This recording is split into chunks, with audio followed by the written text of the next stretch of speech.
Hey, welcome back to Mediocre Painting with Wayne. And I got my good friend Allison sitting here helping out with this video today. Hi-ho! It's been a while since we've gotten back to our Valkyrie project. We've been distracted with other things here. Surviving this pandemic, one of them. Things have been a little touch and go here and there, but we're making it. And we're back to putting back together this 1992 Bandai Valkyrie kit. So Al's sitting in here to help me, prompt me, so I'm not sitting here in silence working on this thing sometimes. So we can talk about interesting things. Do you know where you left off, or is it hard to come back to a model kit like this after? Because we took a hiatus. We took a hiatus. I feel like the whole Gandalf meme with the I have no memory of this place. So I vaguely, you should cut that in, the little clip. I have no memory of this place, because I sure don't. Yeah, it's like coming back to a video game after you've been gone 6 months. You're like, what was I doing? But it's coming back to me. We were working on, we were on step 6. So I'm going to slide these in front of the camera for the folks at home. So we're on this step down here, number 6. You can see that. So that's what we're going to be going through. It's awesome that these old Bandai instructions, like these are from 1992. The modern kits, these are exactly the same. None of their modern kits have like English instructions, but they've got the very well done picture stuff for us gaijin to put these things together. I don't know if I can set this up over here in the corner. There we go. Cool. Is it propped up on a bottle of vodka here? No, that's actually Terramana tequila. That's the Rocks tequila brand. A friend of mine gave that to me for Christmas. Every model desk should have a bottle of tequila on. I mean, I know the Rock's never going to watch this in a million years, but yeah, this stuff, really good. And thanks to Mike Ohms, my good friend, for giving this to me for Christmas. All right. So our next little thing is going to be, oops, not breaking this. So this one actually has screws, which is interesting to me because I haven't encountered anything outside of the metal Bandai kits that have screws as part of the assembly process. So, all right, so that's gonna go in there. And I give you this little bag with these tiny screws, and I've got these big meat claws for hands. So, oh, there goes one of them. Good thing they give you 2. Oh, found it. So I'll take these tweezers and try and set this screw here. Tiny glasses screwdriver. This actually came out of an old PC repair kit that I think when I used to work in IT, this was neat because it was, it's just for tiny screws, and I've just always had it around this shop here in various forms or another, and it happened to come in handy today for this. The only other kit I've worked on in recent memory that I've needed a screwdriver for was the HardKnoxGames Eisenkern little transport vehicle they had, because the front steering assemblies on there actually worked on this model kit, so you had to put screws in it and stuff to hold it together. It was pretty neat. We just got some new Gundam kits in. Is there anything out there that you are thinking about putting together yourself? Because I've seen a couple. I'm like, oh, I don't need to start another kit, but there's a Wing Zero custom out there, perfect grade, that I've been eyeballing. If I'm gonna be honest about it. All right, so that's step 6. Which has 2 parts. With my God hand clippers, which, by the way, for assembling plastic kits, if you don't already know, are the best things you could possibly have. Does older plastic like that? Because I know that's kind of a vintage model almost. Mm-hmm. Does the plastic get harder to cut over time? No. It doesn't. It's not like some resins do. Like resins will really harden up. Some of the cheaper resin stuff, and they get real brittle. The older plastic doesn't. The only thing I've found with some older plastic kits is the plastic sometimes is very soft, because a lot of these lower old model kits and model companies, this is before this industry had any real money. They used really low grade plastics, and it was very, very, very, very soft, which isn't a terrible thing, but it can make scratching or denting the model really easy, or stuff bending that shouldn't bend. But this is cool. Like this plastic, aside from some slight discoloration you can see here, which is very common in Gundam kits, especially older Gundam kits, is this this discoloration of the plastic over time. It's kind of like your refrigerator handles or something. If you got like a white or a beige refrigerator handle, it'll actually yellow over time. And that's what's happened with some of these, because it's not quite white. It's kind of an off-white for some of the pieces. Once it's all together, though. Yeah, you're not really going to be able to see these internal workings. Did you see any movies over your Christmas break? What did I watch? I watched Soul really? the other night, the Pixar. That's so funny that you watched that and I watched Wonder Woman, because I feel like the movies would be swapped for us normally. I'm going to go see Wonder Woman tonight. But the Soul one was pretty interesting. Some of the animation choices I thought were neat. And as a person who doesn't really like jazz, it was still very good.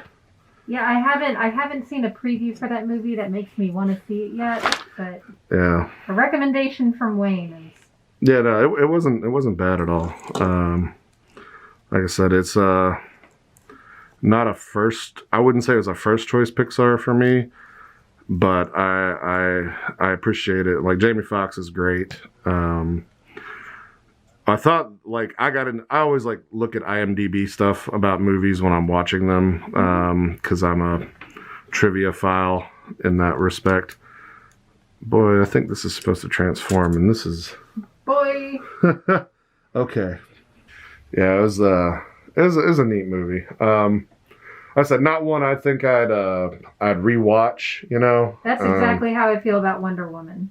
I feel like the first one fell apart at the end a little bit. It was. It was a little anticlimactic. I'll give you that. That's my biggest complaint about this one, but that doesn't mean the rest of the movie was horrible. I was entertained. Yeah.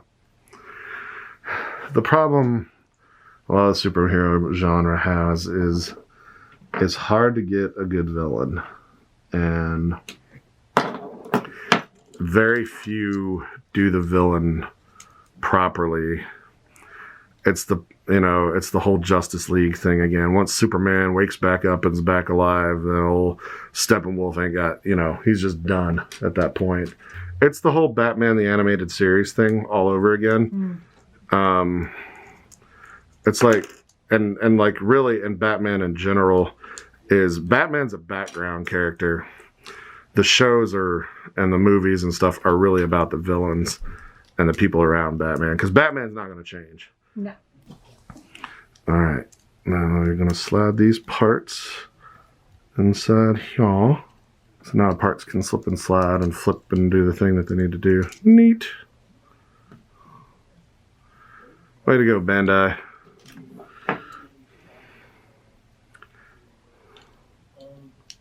We got the little piece that clips onto there. Cool. Neat. Oh, I tried watching It's a Wonderful Life on Christmas Day. I'm sorry. And my God. Come on, Mary. Don't you want to go to the moon? Bend over. I'll shove the whole moon up your ass, Mary. Come on. Jesus. Will you be my wife? I mean, I love Jimmy Stewart, but I guess I'm just a Grinch, because I fucking hate A Christmas Story. Oh. It's such a bad movie. And it's boring. Like, nothing happens. I know, you could argue with me. We could argue about this. What I hate is that I can't actually argue. I like it, but... Do you like it because it's entertaining, or do you like it because you're supposed to like it? Nothing happens. Like, no lesson is learned, It's the Napoleon Dynamite of Christmas movies. Yes. It's a bleak Midwestern tale of nothing happening. And yet there's somehow still drama. And it's funny because if you read into it, like, the only reason that movie even got popular is because the rights to it were so cheap that any network could pick it up and show it for like virtually nothing. So it was a great filler for Christmas season. I'm going to get myself in trouble for saying this, but every time a community theater does a production of it, they're like, hey, we're doing a Christmas Story. It's a theater and it's a musical and my kids in it. I'm like, oh, I have to fly to Bombay that weekend. Excuse me while I'm not here for that. I literally can't do it because I don't want to. Because I like the movie enough, and I don't... So Finn folds down. Oh, I'm sorry. Is your kid in that? Oh man, it's a shame I'm not gonna be here. Oh, I hate that. Will you record it for me? Send me a link. I'll stream it. I promise you, I'll never watch it. Wayne, I went on an adventure today. I'm gonna speak up just in case I'm not. I know my sound is muffled. We need more microphones. God damn it. We can buy some. No, that wasn't. I'm sorry, that wasn't demand. Are you sure you don't just suck at modeling? I do. I mean, you're not. You are not wrong. I never said I didn't. It's called mediocre painting, and we should add and modeling to this one. Mediocre painting and modeling with Wayne. All right, there we go. We got torso now. Fuck off.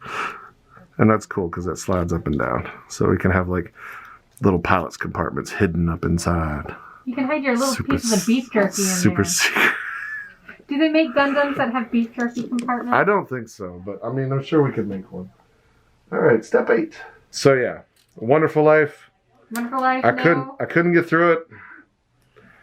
I was at my girlfriend's house, and I was like, "Oh, it's a Wonderful Life. You're watching Wonderful Life." I was like, I've never seen this movie all the way through. I should probably watch this movie. Boy, old Bailey got to the bridge, and I was done. It's not the story. It's not a terrible movie for an old. No. I mean, it's 1946 or 1947, one of the two. Yeah, it's more interesting as a period film at this point than it is as... Very much. Like, the villains, like, and I think that's a big problem with that movie is, like, the Potter guy, the villain who, like, ends up, like, taking the 8 Gs. Yeah. Like, nothing happens to him. Well, that's like, capitalism, baby. I mean, that's true, but, like, he don't get his in the end, and I think that's what I was waiting for. Like, everybody in the town just, like, comes together to give Bailey his 8 Gs again, which is probably the most unbelievable thing because like, oh, you've helped all these people all your life. They'll be like, oh man, that's rough, buddy. And that's what you'd get.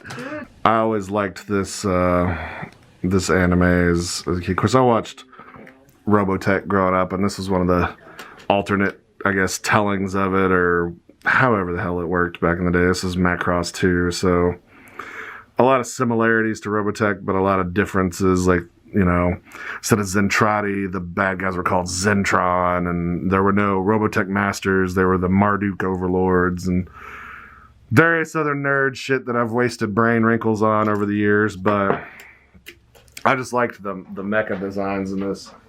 And then it got turned into a role-playing game by Palladium Books, like so many other things did. And since I was into role-playing, I was like, oh man, I'm going to be a Macross 2 Valkyrie pilot in like every game.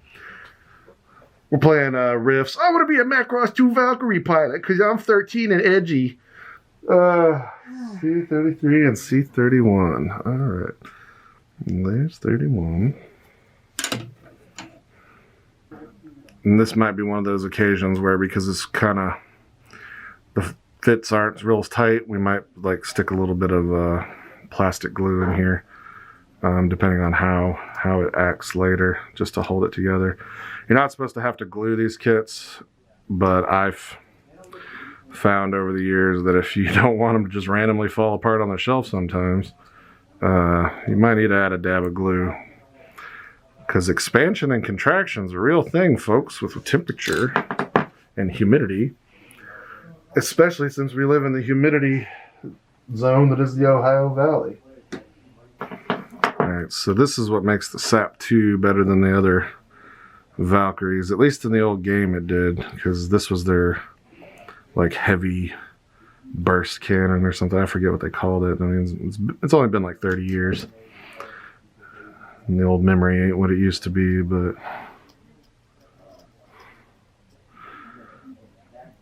this is a cool piece.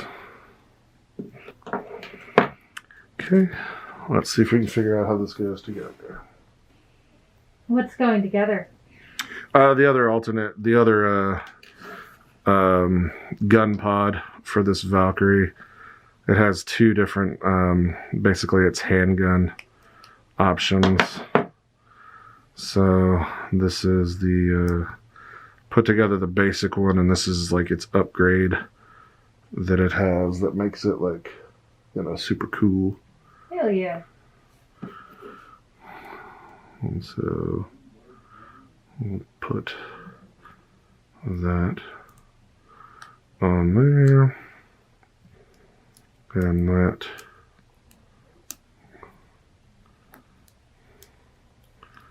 goes like so. So yeah, so this is like the upgraded heavy beam gun. So it's like good. It gets stored in the leg compartment on this thing, at least in the anime it did, and then it pops out the side, and then they grab it out, and the little handles pop down. I said the grip pops down, and then it pops out, and then it's like good to go. That's pretty nicely articulated for such a small piece. For a small piece, and like I said, I'm just impressed as hell because I didn't know they did these cool kits like this. I mean, that long ago. I mean, I certainly never saw them in a hobby shop here, but well, that's where we'll call this video, and then we'll pick up with the next part, which should bring us finishing out this bad boy before we start doing the panel lining in it. Woo. We'll see you next time.